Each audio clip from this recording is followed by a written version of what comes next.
So yeah, it's good to see a whole bunch of new faces. That's great. And just to address quickly the whole tiny home thing, it's obviously an ongoing issue with the increasing cost of construction, building new homes, and there's just very few affordable options for people. There are obviously a lot of people living in tiny homes and stuff like that, and travel trailers, fifth wheels and stuff like that. The current issue is the fact that none of those things have occupancy permits.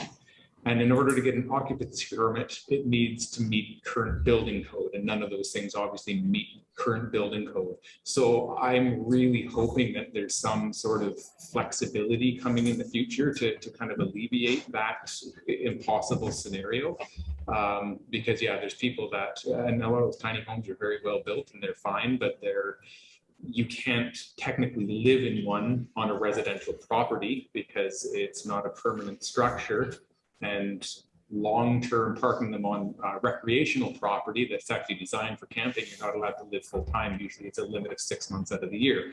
So there's lots of people doing it right now, and they are turning a blind eye to it, because if they were to go around and start shutting down these tiny homes and people living in travel trailers, I mean, the homeless problem would just be increased drastically, right? So I am kind of watching that fairly closely and hoping that there's a solution. But yeah, as of yet, it seems like it's a very slow moving process to get that going, right? And municipalities and governments and the sanctioning bodies, they don't want the liability. Unfortunately, what it comes down to, if these things, the tiny homes, you know, people aren't addressing them properly, and they have poor air circulation, or there's some sort of issue with them burning or whatever, and it comes back that the municipality was allowing people to live in residences that didn't have occupancy permits, that didn't meet building code, it could come back on the municipality, on the government. So they, even though they might be in support of it, they don't want the liability of it. So I honestly don't know what the long-term solution would be of that. Well, I know in Alberta they advocated at the International Housing Board or whatever, but to go through with it. So, and now they've got back to the Nanaimo City Council is reviewing those policies to see if it's something that could be brought into the municipality, and they spoke highly of the transition. They just didn't say how long. Yeah, yeah, and the more you contact your MLAs and stuff and say we need to be pushing for this, you know, we need a solution to the housing situation, and people keep asking for affordable housing. Unfortunately, with the construction costs these days, there's no such thing as affordable housing. With labor and materials, you can't build housing for cheap enough to be able to rent it for a reasonable price or sell it for a reasonable price. So unfortunately, yeah, we do need a solution. We do need something that is more feasible for everybody. And I hope it happens, but I guess we'll see. It's a bit of a long process, unfortunately. So yeah, I got a couple of different topics to talk about today. Hopefully this works. So here's the agenda. We'll talk a little bit about just what the market's doing. It's been kind of the same market for the last, I don't know, 18, 24 months, but it is seeing a bit of a change. I'm going to talk a little bit about insurance. I know it's not the most exciting topic, but it's one that people need to start thinking more and more about. Appraisals, primarily I'm talking about appraisals if you're getting existing property refinanced or getting a home equity line of credit on it, not so much an appraisal for a property you're buying, but even that it kind of falls into the same category. And then just some considerations. I've had a lot of clients asking me about development. They're finding it really hard to find cash flow in properties, so they're asking about the possibility of development. And so I'm just going to weigh in a little bit on the pros and cons and some of the things that need to be addressed when you're looking at development properties.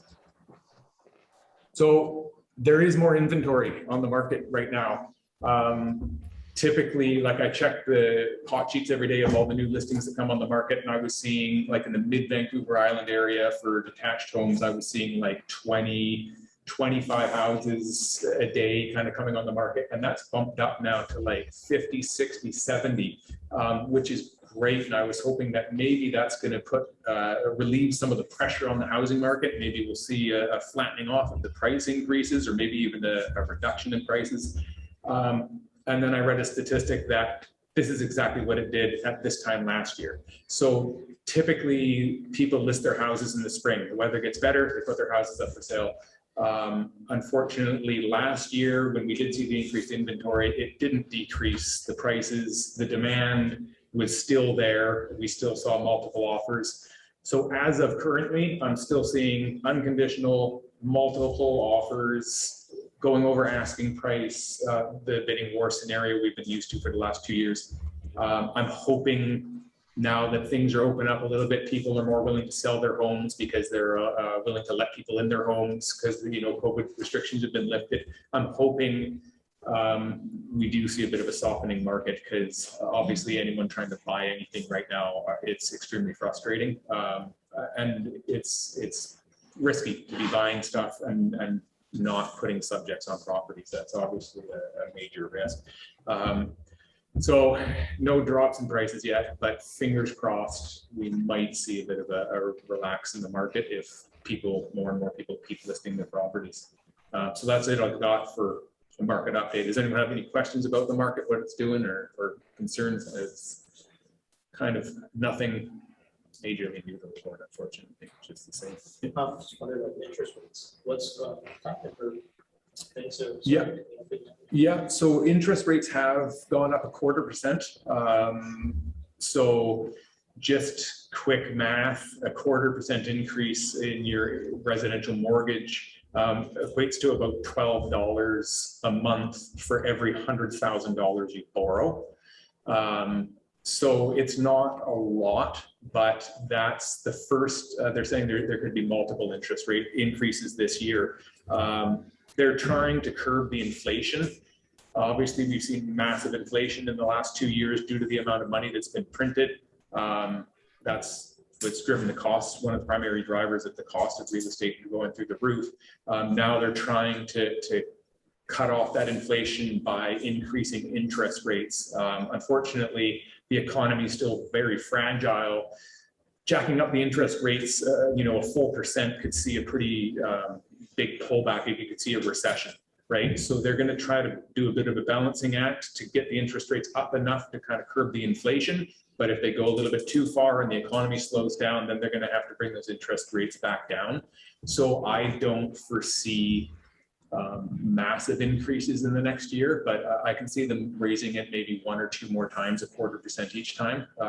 So hopefully that could curb the excessive inflation on houses. Well, I guess it depends on perspective. If you have a whole bunch of real estate and you're happy with excessive inflation, that's the other end of it. But yeah, no one's got a crystal ball, but I don't think they're going to get away with doing major increases without a pretty big economic collapse.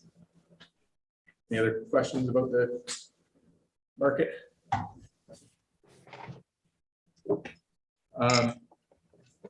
So no one likes insurance. It's funny, my wife works in insurance. I'm like, how is it working in an industry where like nobody really wants to see you and no one really wants to spend money with you? It's sort of like going to the dentist. It's just what you got to do, but no one's really happy to be there. But it's becoming a bigger and bigger issue, primarily on older homes. So we've seen pretty major increases in prices. This was happening pre-COVID, but it's still climbing. There was some pretty major global losses, and not to get too involved in what real estate or what insurance, how it's structured, but most large insurance companies are kind of diversified globally. So when you have a catastrophic loss in Europe or Australia, it actually affects all insurance companies because they kind of pool resources. So even though we didn't see major losses here, a lot of global losses have made a lot of underwriters kind of reassess their premiums and their charges, and a lot of times they've realized that they have some pretty major high risk assets insured and pretty low premiums. And this is especially in large apartment buildings and strata complexes, because if you have a 10-story building and the plumbing bursts on the top floor, you have millions of dollars worth of damage. So they're really hesitant to insure older buildings and larger buildings. So it hasn't affected houses too much. We have seen an increase in houses, but if you're looking at any sort of multifamily, it is an issue. It's getting difficult to get insurance on older buildings and houses.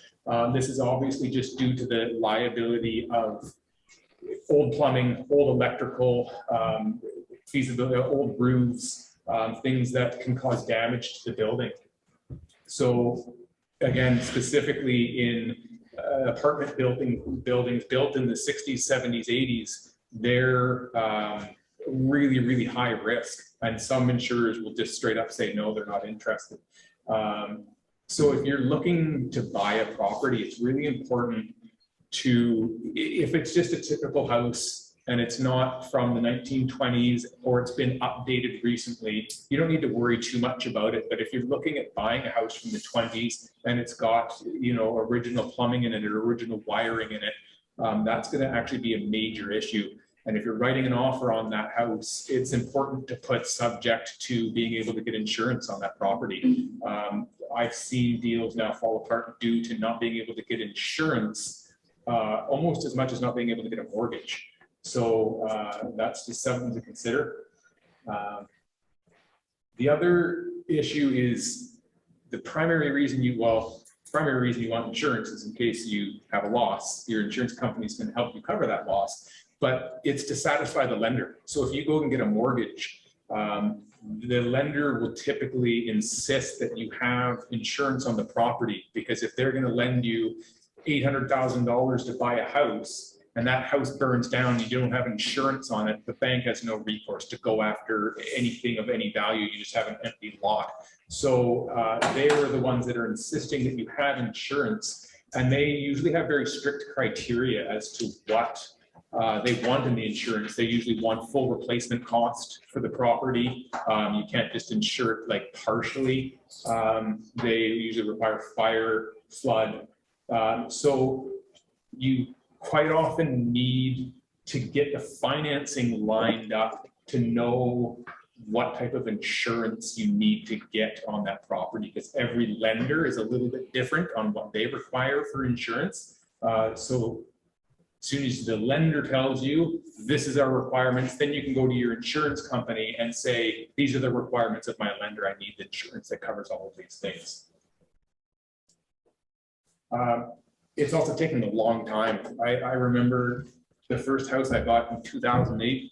I walked into BCAA and I said, hey, I need house insurance. And they said, what's your address? And they gave me the address, and they're like, all right, that's $600. And then I got insurance and walked out the door on the spot. Now it can be a couple of weeks before they get back to you, especially if it's complicated. If it's a commercial building or a small multifamily. I recently got a couple of fourplexes under contract, and it's been a couple of weeks for an insurance company to get back to me with a quote. And sometimes they get back to you and that's not going to work for you. It doesn't meet your criteria. Now you got to go on to the next insurance company. So give yourself lots of time. It can be a bit of an issue.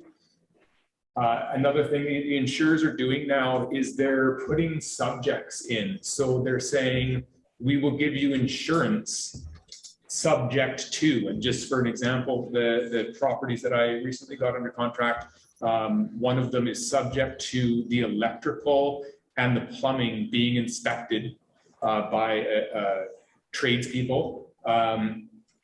Until I get that done, the deductible is going to be really high. The deductible, I think, is going to be $25,000 until I get that plumbing inspected and the electrical inspected. Another quote that I got was subject to all of the tenants having tenancy insurance. So that means I would have to go to all of the tenants and say, hey, you have to go get tenancy insurance. Otherwise, I can't get my insurance. I was trying to think of some of the other things that they're asking for. But quite often there'll be a stipulation, you know, this has to be upgraded. You know, if it's got hot water tanks that are 15 years old and they will only allow a 10-year-old hot water tank, they'll give you insurance, but they'll say you've got 30 days to replace the hot water tanks.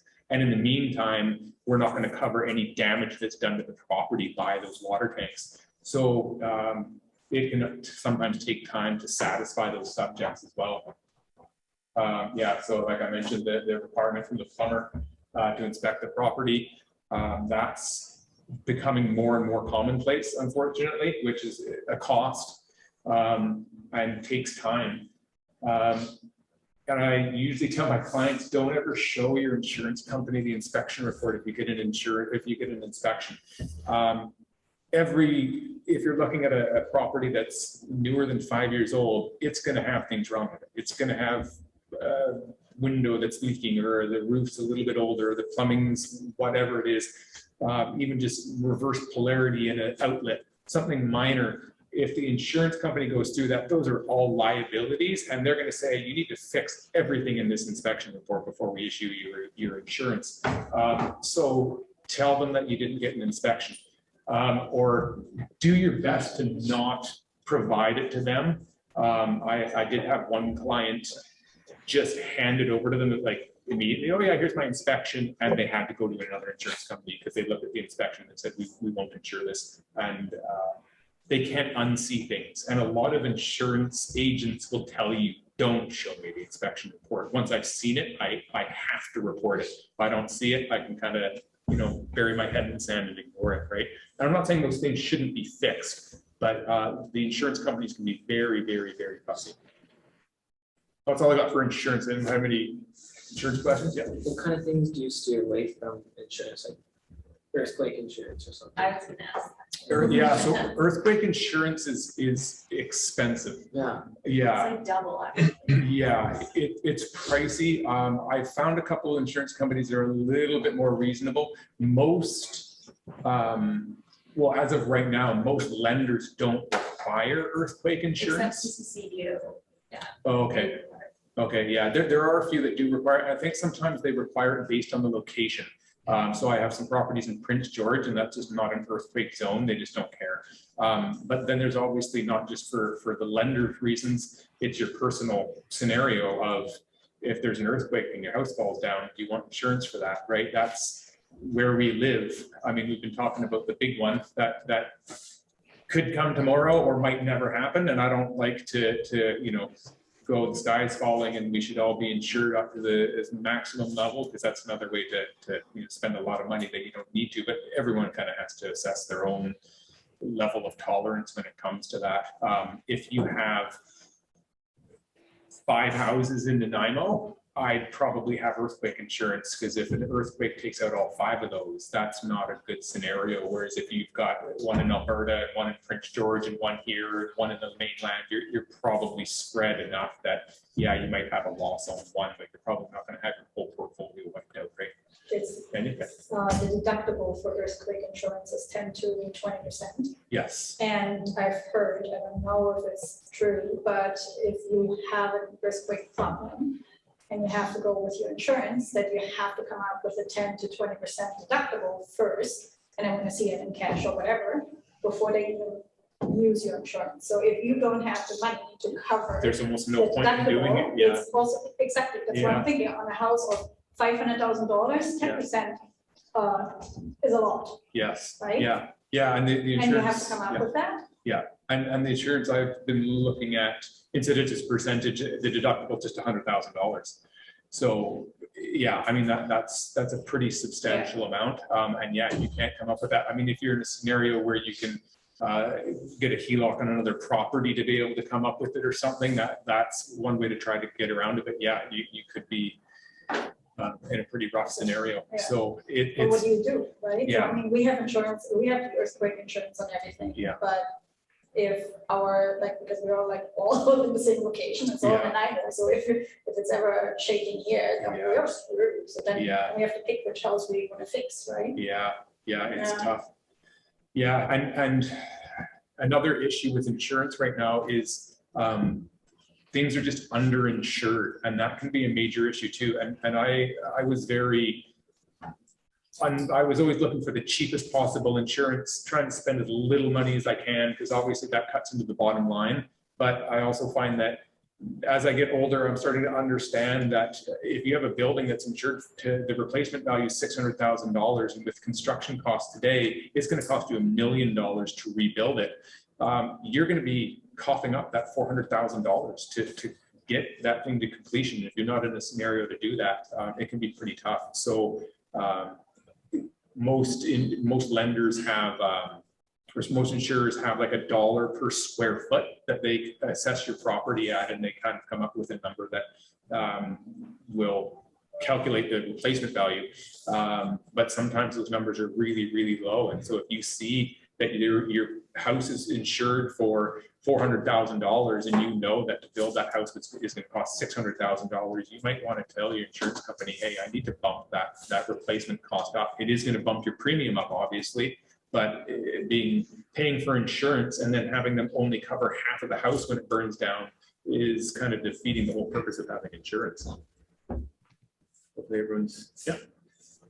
Well, I don't have a question. I just wanted to add something.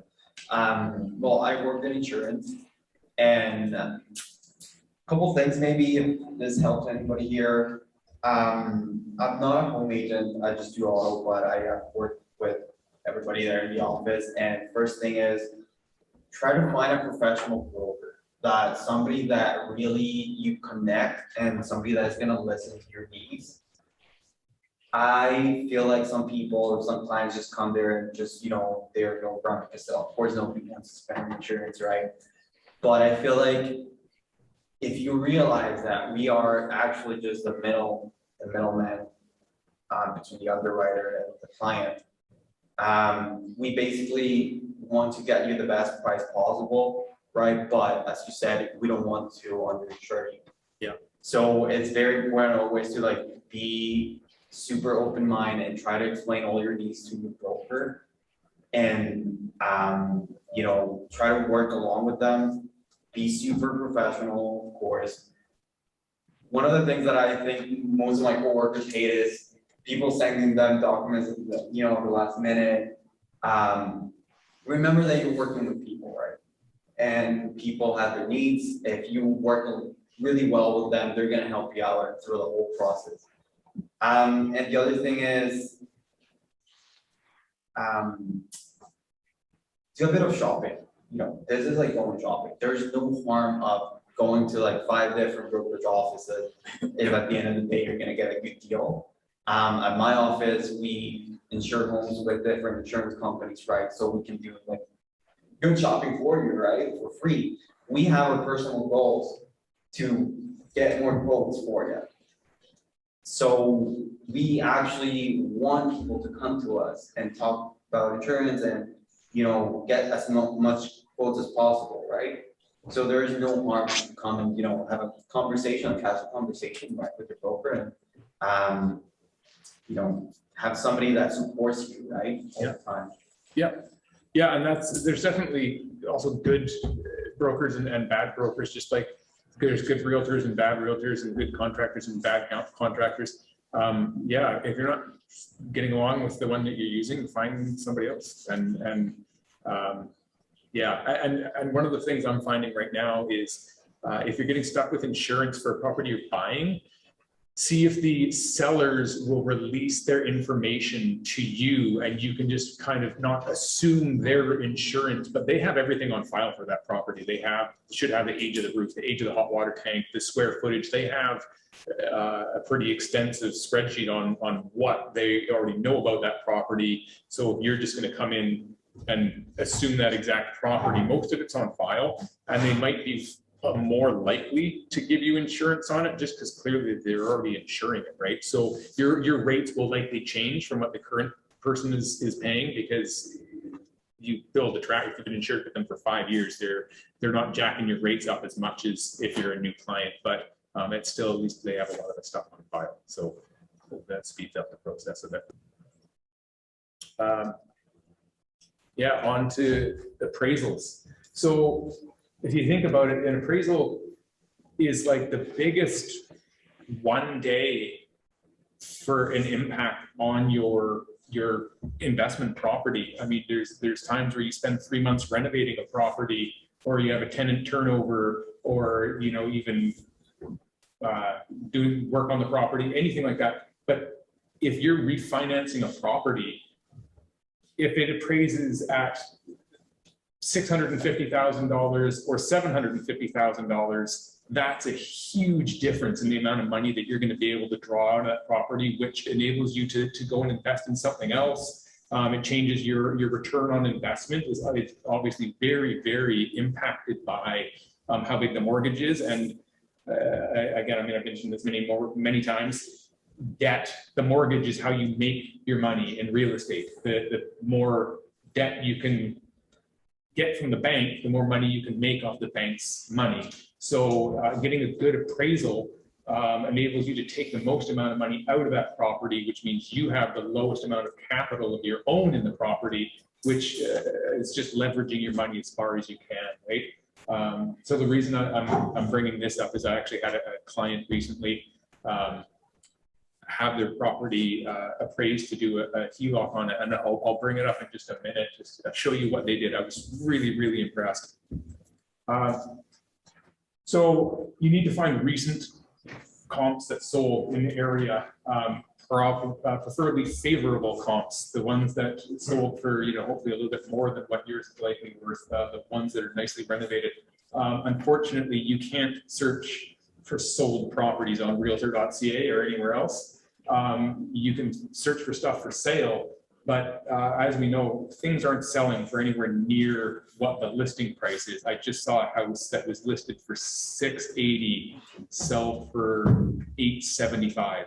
So you might think that the house is worth $680. Well, it's not. It went for $875. Totally different number. So the only real way to get accurate comps for your property is through a realtor.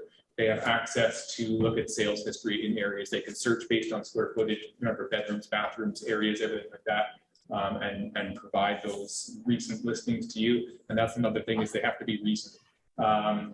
Because in this market, looking at something that sold a year ago is completely irrelevant in today's market because of how quickly it's changed in price. If you've done work to the property, if you've done some renovations, show the person doing the appraisal the receipts, show them what's been done, and itemize it. Ticket item by ticket item. Yeah.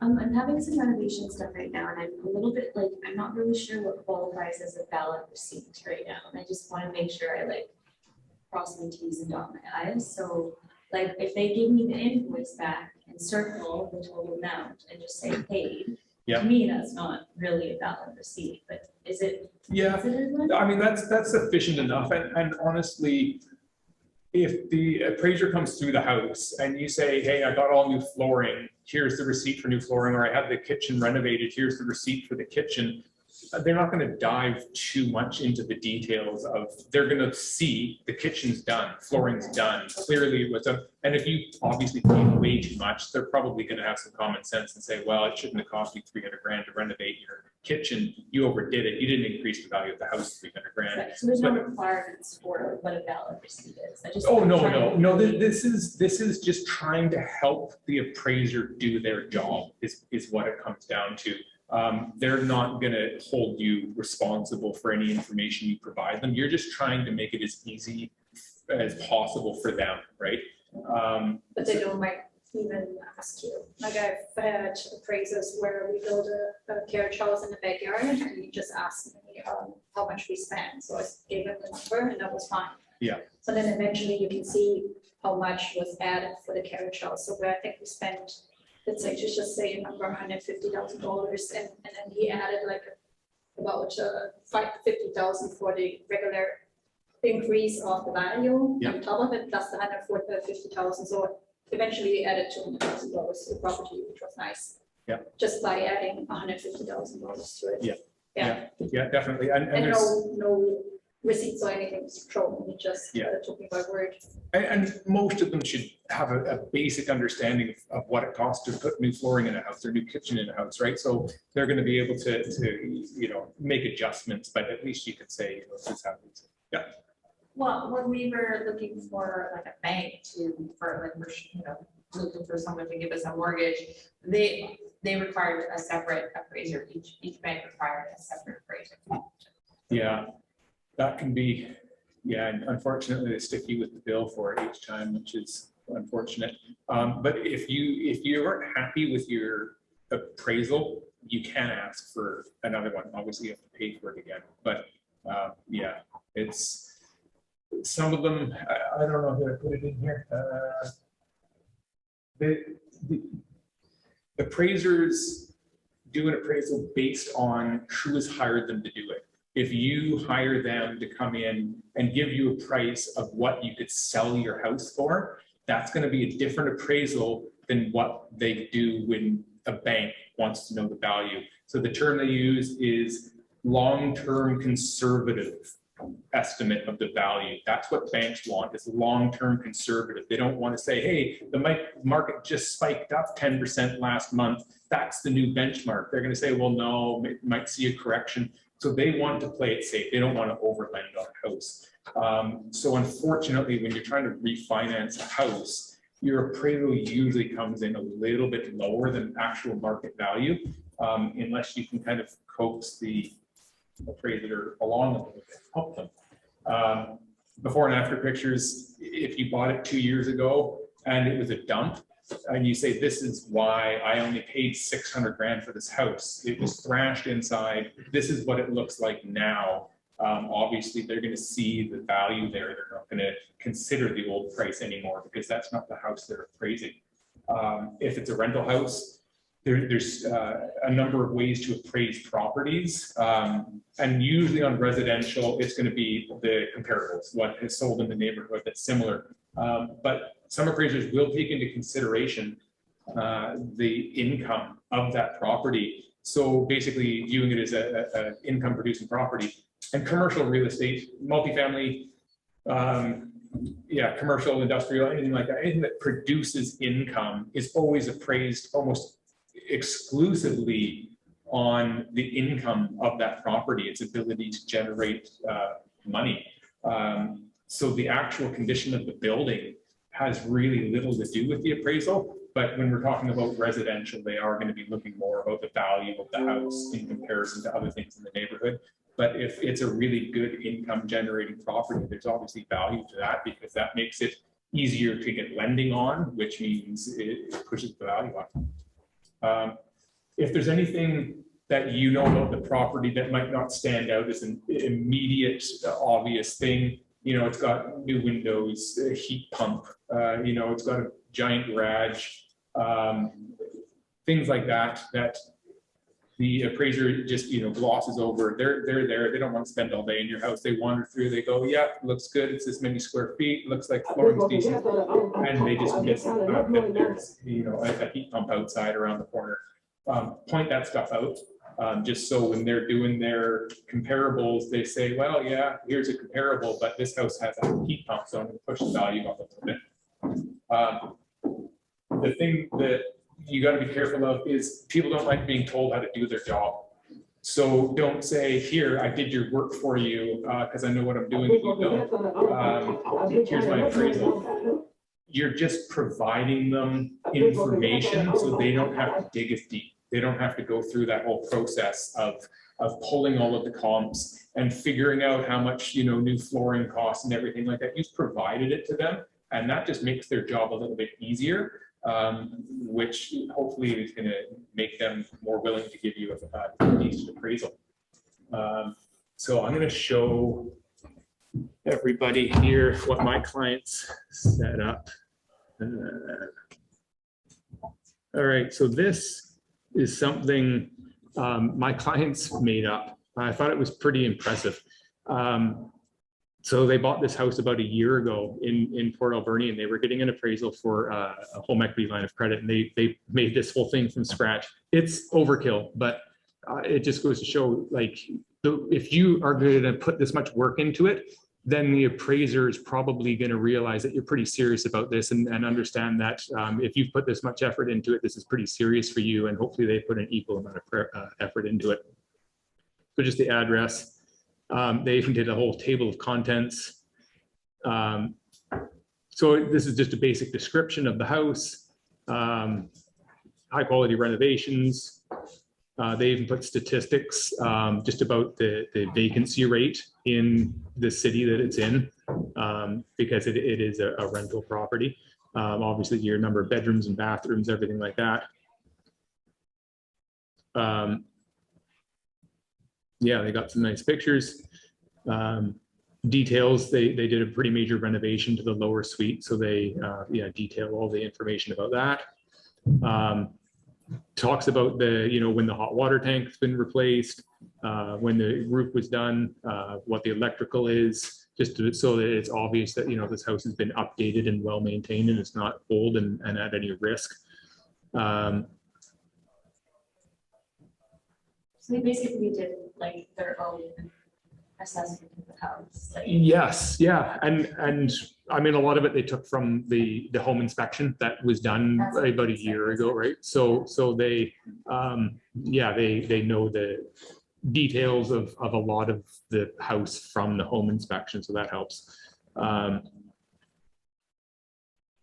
Yeah, and just pointing out things like the upper and lower units have laundry, and I mean that doesn't sound like a big deal, but it is, because for tenants that's quite a big deal when you have in-suite laundry versus having to drive to the laundromat. So just things like that, and obviously the cost of a washer and dryer are not at expense. So they pulled their own comparables just to show things that have sold in the area that are similar square footage and stuff. And then they did before and after pictures, so you can see the lower bathroom here. The existing one when they bought was not that nice, and they did a beautiful renovation with nice new flooring and a nice new shower and vanity and everything. The kitchen got all redone and looks really, really good. They don't have any actual receipts, they just have an itemized list of what the expenses were for the renovation. So it's just providing almost all the information that the appraiser needs right off the bat is now in his lap. He doesn't have to try to do all these calculations and try to figure out, you know, and get back to you, oh, hey, what's the basement rented for? And you know, what are the property taxes and everything? It's all at his fingertips. So yeah, this is a huge advantage. Yeah, and they even broke down the CMHC just about the vacancy rate in Port Alberni, and I think they brought up an interesting thing that the vacancy rate for 3+ bedroom units in Port Alberni is 0%.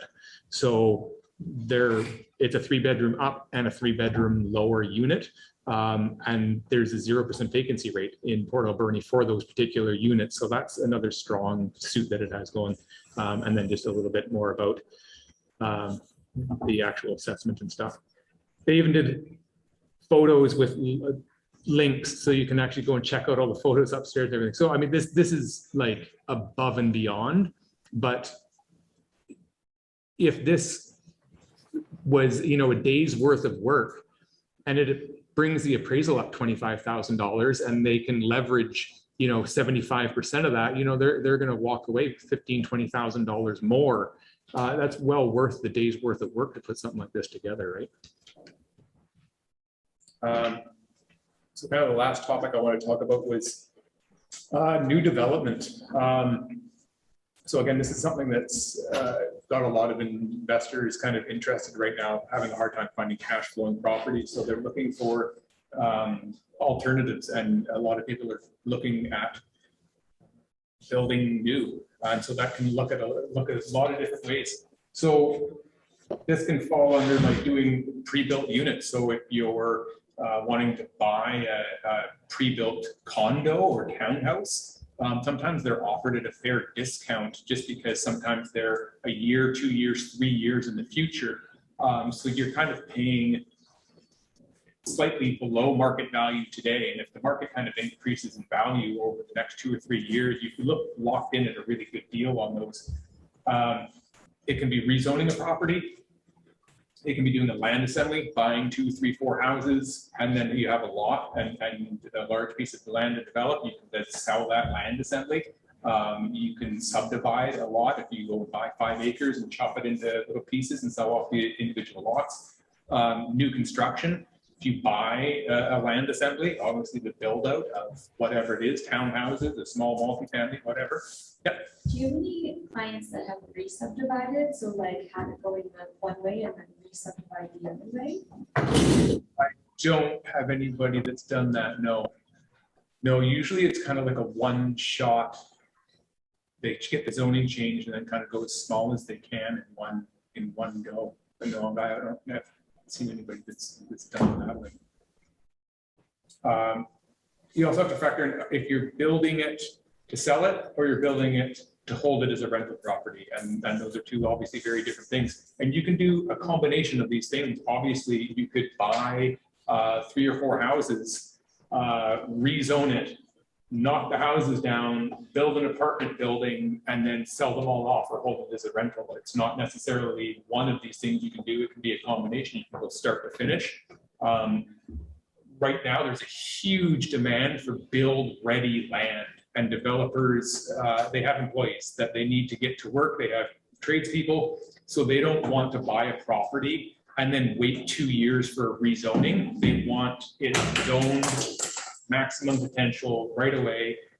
So quite often people are buying properties with intent of rezoning and then developing. And once the rezoning's done and they start breaking ground and knocking down some of the old houses, the developers come and say, hey, we want to buy this right now. Just stop what you're doing and we'll just take it off your hands and we'll write you a huge check to do it. So there's lots of potential there.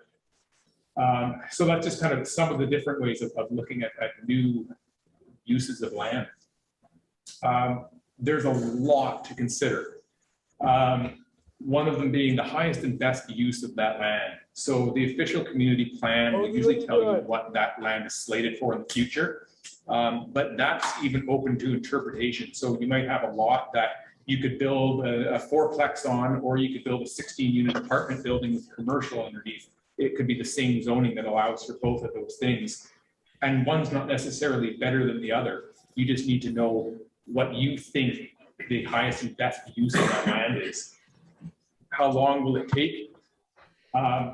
People underestimate that. If you are trying to do the whole process from buying a house or a couple of houses, doing the land assembly, and going through the rezoning, the demolition of the house, the construction of new, and have it completed, you're on the low side. I'm going to say 4 years, realistically 5 years to have something built out. So there's a lot of costs associated with holding a property for 5 years. Obviously, you have mortgages, property tax, insurance, things like that. So knowing how long your holding costs are is a big deal. So costs, holding costs, obviously, if you have investors or lenders that are expecting interest on that money, if you're holding it for 3 years or 5 years, that can be a very big difference in those holding costs. Again, things like property tax. How much it's going to cost you to remove the existing houses from the property. That's what you're going to do. How much, not just time-wise, but how much it's going to cost to rezone. It can be a bit of a costly procedure. The municipalities like getting their money along the way, every step of the way. The cost to subdivide or put in a strata, like a strata development plan, can be very expensive.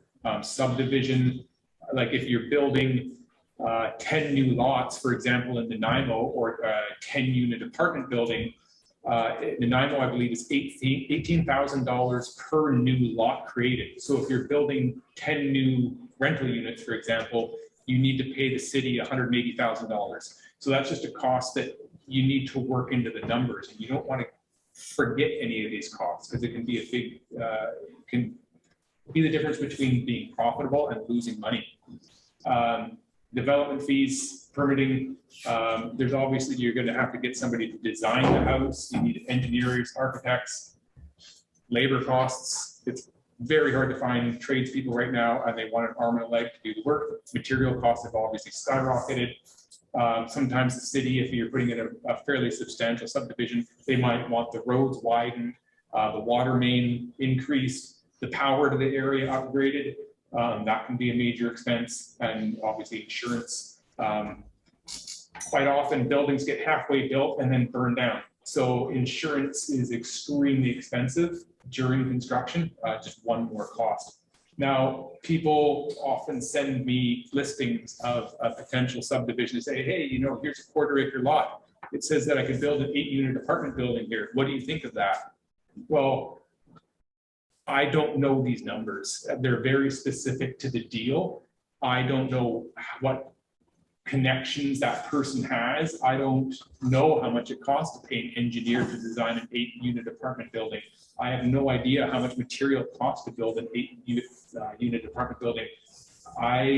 This is not my strong suit. Most, if not all, real estate agents will not give you these numbers because they can be very, very different from person to person and deal to deal. So once you have the completed project value, what the value of that building is when you're done, and you know all of these other costs, that's when you can figure out the purchase price. That's the last, people start with the purchase price, and the purchase price is really irrelevant. If it's going to cost you $10 million to build a building that's only worth $8 million when it's done, you have to get the seller to pay you $2 million to take that property off his hands. It doesn't make any sense. There's no way I would ever take a deal like that. So, and the vice versa, if they're asking $1 million for the property and you figure it's going to cost $10 million to build and the end result is a $15 million building, well, that's a huge gain. You could actually afford to bid quite a bit higher on that property if you needed to. Obviously, a lot of variables. If you're not comfortable coming up with those numbers, you need to find somebody else that can. So you can either partner with a developer that has done this, who has done new construction, and maybe they've only been the company that got hired to do the construction, but at least they know the procedure, they know the permitting procedure, they know how to deal with the municipalities, they know the likelihood of having to upgrade the infrastructure, they know labor costs, material costs. So at least they get most of the numbers you need. So I really recommend, if that's the way you want to go, you need to contact the developer. And I do know that there's a lot of developers out there that be getting hired to build these apartment buildings or fourplexes, and they see the owner of the property make a bunch of money, and they're like, hey, we just did all of the work and the owner made the money. Why aren't we buying the property, developing it, and selling it ourselves? So there's a lot of developers out there that would be interested in partnering with a capital partner to do a build out. Yeah, and if you're not going to partner with somebody, trying to find somebody that you can trust to come up with those numbers, because there's just so many numbers. And if you get really any of them wrong, significantly wrong, you could be underwater really, really quickly. Anyone have any questions so far about new development? The other, option is just investing with a company that's already doing it, right? So there's lots of companies right now that are doing new construction. You can just write them a check. They do the work and they give you a percentage of the return. And for your first go around, that might be the quickest, easiest, safest way to do it. And then if you want to do it yourself the second time around, at least you've kind of gone through the process. You've seen how it works, and you can hopefully alleviate some of those questions yourself. So that's kind of all I've got so far. If anyone has any questions? Are you talking about like a REIT or a MIT? So yeah, REITs and mortgage investment companies, that's kind of one level further detached. So REITs are basically stocks in real estate, and they're usually diversified over many, many projects. So there might be 100 buildings involved in a REIT or a mortgage investment corporation. So you're putting a little tiny bit of money in a whole bunch of projects. The returns on them, because it's so safe and diversified, is usually not that great in comparison to investing directly with a company that's actually doing the build out. But obviously there's more risk associated with putting all your money in one pool, right? So yeah, there's kind of the two ways to approach that.